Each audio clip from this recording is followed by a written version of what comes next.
मुल्क भर में अशिया की तरसील का पहिया जाम है। गुड ट्रांसपोर्टर की मुल्क की हड़ताल 8वें रोज में दाखिल हो चुकी है। पोर्ट से दरामदी बरामदी कंटेनर की तरसील रुकने से कारोबारी सरगर्मियां बुरी तरह मुतासर हैं। इस हड़ताल के बायस मुल्क की मईशत को 50 अरब रुपए से जायद का अब तक नुकसान हो चुका है। गुड्स ट्रांसपोर्ट की हड़ताल मुल्क की मईशत के लिए दर्द-ए-सर बन गई। 8 रोज से सड़कों पर माल बरदार गाड़ियां न चल सकीं। मुल्क भर में अशिया की तरसील मुतासर है। दरामदी और बरामदी कंटेनर्स की नकलो हरकत भी रुक गई। कराची की बंदरगाहों से रोजाना तकरीबन 10,000 कंटेनर्स मुल्क के मुख्तलिफ हिस्सों तक पहुँचते हैं, लेकिन हड़ताल के बायस ये मुमकिन न हो सका, जिससे सनअत, तिजारत और सप्लाई चेन पर दबाव बढ़ता जा रहा है।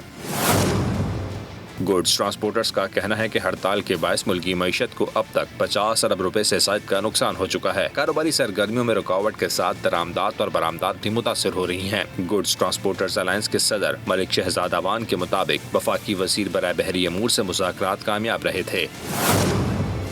तहम वज़ारत मवासलात, खजाना और पेट्रोलियम से मुताल्लिक मुतालबात पर ताहाल कोई पेशरफ नहीं हुई। वफाकी और सूबाई हुकूमतों से भी डेडलॉक बरकरार है। मुतालबात की मंजूरी तक हड़ताल जारी रहेगी। माहिरीन ने खबरदार किया है कि हड़ताल का दायरा मजीद बढ़ा तो सप्लाई चेन पर दबाव बढ़ेगा और मुल्क की तिजारत मुतासर होगी। सब्सक्राइब करें और बेल दबाएं ताकि कोई खबर रह न जाए।